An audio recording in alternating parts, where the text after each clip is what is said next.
Welcome to today's video, guys. What is happening?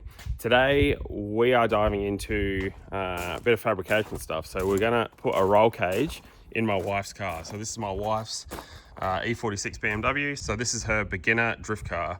So it's just got the stock 2.5 litre in it. It's got an angle kit, welded diff, coilovers, seats, handbrake, bits and pieces. I have done some videos on this before, so if you're looking for some information on the actual car itself, you check out one of those videos. But today we are putting in a roll cage, and here it is, flat packed IKEA roll cage. All right, so this is actually a roll cage from BSC Performance, or Cage Kits Australia, in Melbourne. So they sent it over for me. It is a kit where they scan the car, so they 3D scan the interior and then they CNC, like they design it to suit that interior or body, and then it's basically CNC cut and bent, so it's all notched and everything ready to go. Now it is a bolt-in kit. Obviously I still have to assemble it though, right? So it's not welded at all. So we're going to strip the interior out of this car and then start piecing this together in the car. We'll get it all tacked up essentially. Then I'll unbolt it all, pull it all out, weld it all, paint it, and then we can put it all back in for the last time. Sounds real simple, right? It's definitely probably not that simple, but it won't take long to do it. So I've obviously opted for this route because I'm very, very time poor, and I reckon I can do it in about 10 to 12 hours. I'm gonna spread it out over a couple of days because finished night shift this morning, so I got up, it's late arvo now, so by the time I actually get some stuff done on this, I need to pull some interior out of it and stuff. Put a couple hours in today and then maybe tomorrow we'll knock it out, but plenty of work to do, very little time to do it. The VN this is getting thrashed next week, let's say. I'm doing drag challenge with this, and that engine is not the engine that I'm using for drag challenge, so I've got a lot of work to do there, which is why we're going to dive into this pretty soon and knock out a heap of work on it. So interior wise, pretty much this is where the point of this car goes from full interior to half interior. So pretty much like here back, I'm probably going to, I don't know. I would like to leave the seats in it because now I have to put a firewall in it. Actually, I probably could get away without it because these have underfloor tanks. No fuel in the boot. So I might get away with it like that for now. This cage does have a harness bar. It does have I think it's got a crossbar in it, and it's got door bars. So it's going to end up with door bars in it. All bolt in, like I said. So we're going to pull out seats, front and rear, probably most of the interior here, and yeah, work out what we're going to keep and get rid of back here. I'm not sure how tight this sits on the roof. I'm not sure how tight this sits on the roof. So we'll work her out though, eh? Yeah, let's get stuck into pulling some of this out.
This looks like progress. So the cage kit is in, not all the way. So these are all about half welded. I've got these plates welded in. I'll talk about them in a sec. Everything went pretty well, pretty smooth sort of thing. Like I reckon I'm about, I think I'm about 8 hours in so far.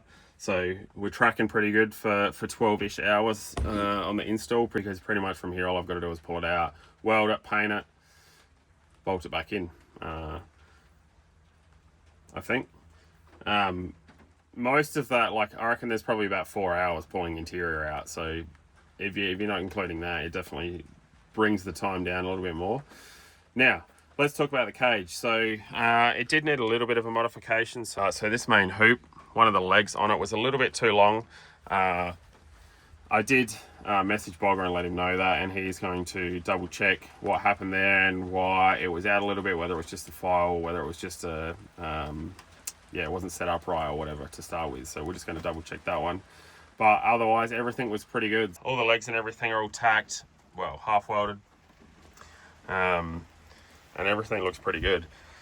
So this style of cage, these bottom boxes, this is obviously a weld-in box, and then this bolts to the box that I've welded in.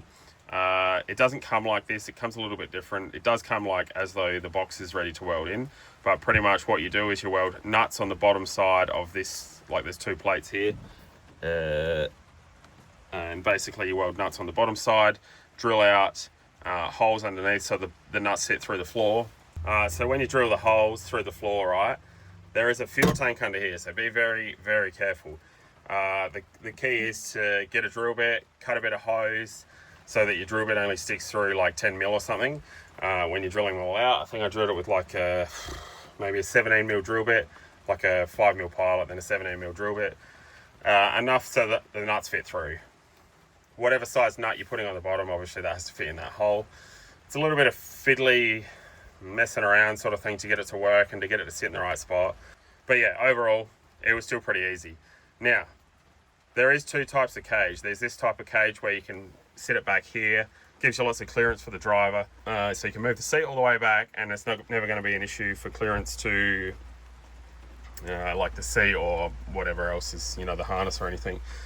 There is another style of cage that bolts into this area and then sort of sits back a little bit so that the main hoop is on a bit of an angle and it follows the B-pillar back sort of thing.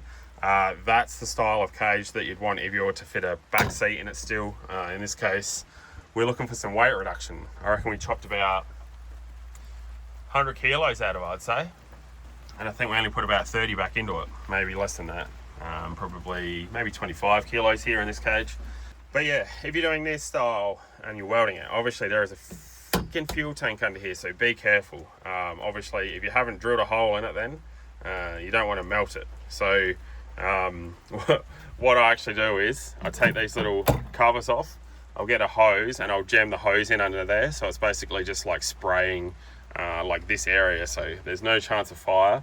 And then sit that back over with the hose just poking through, get a wet towel, sit the wet towel over that, because we don't want anything to catch fire, do we? So yeah, and I mean that's pretty good. Like if you were to weld this and hope for the best sort of thing, I'd be concerned that you're going to get a little bit of a fire burning on the sound ending or something, and it doesn't take much to, burn a whole car to the ground. So we want to avoid that, and that's probably the best way to do it. I think that would be my tip for today.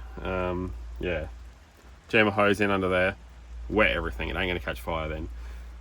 So what we've got left now is pretty much just pull it out, and obviously, like I said, it's half welded. Like all the joins are half welded. So I think we're pretty comfortable pulling this out now and fully welding it in the shed. And then yeah, we'll get a coat of paint on it basically.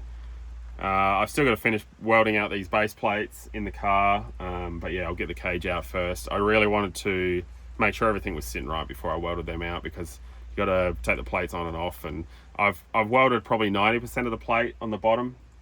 But yeah, I just wanted to make sure that everything else was sitting right and we had enough clearance and everything. And yeah, the cage looks pretty good, I think. So we've gone with like pretty well level on this bar. This is obviously the harness bar, and then pretty well 90 degrees on this one. When it sits right, roughly 90 degrees, close to anyway. Yeah. So overall, I'd definitely get a cage kit. Still a very fiddly job. To be honest, like, I'm not envious of anybody who makes roll cages for a living. It is a shit job. There's no sugarcoating it. So if you do roll cages for a living, you bloody earned your money, I tell you. Obviously this, I'm MIG welding it as well. I've said it before, where if you're TIG welding something like this, you've either got too much time on your hands or you're getting paid by the hour. So, and I have neither of those things. I'm not getting paid by the hour, and I definitely do not have enough time on my hands. So we're going to rip it out and buzz all these welds in and then put a coat of paint on it. It is obviously a bolt-in cage, so I'm not currently going to do it, but it's got 2 holes in here, right, because it's made to chop through here. So you essentially weld it in the car, chop it through here, and then there's got a sleeve that goes over that to bolt those 2 together. This kit also comes with side intrusions, but the side intrusion sort of starts here and it goes out around the seat, and then it goes down in this area. And I want to leave the front half of this car currently with carpet and interior in it, so I don't want to pull that out because that's kind of where the bottom foot ends up down there. So for today, we are not putting the side intrusions in. I'm not sure other states and countries and whatnot, but SA, you only need side intrusions if you are tandeming. Half cage is all good. Obviously this is to like Motorsport Australia spec, because the car has standard side intrusions in the doors. They're not cut out, they're all as factory. Essentially I'm putting this in because, one, to be able to go passenger on the main track at Mallala in this case, the car needs to have a cage so you can take a passenger, and obviously for safety reasons. So we're getting to second and third gear sort of thing, and we don't want to have a rollover or have anyone injured in any way. And obviously this is the missus car to learn in, so I want her to feel as safe as possible.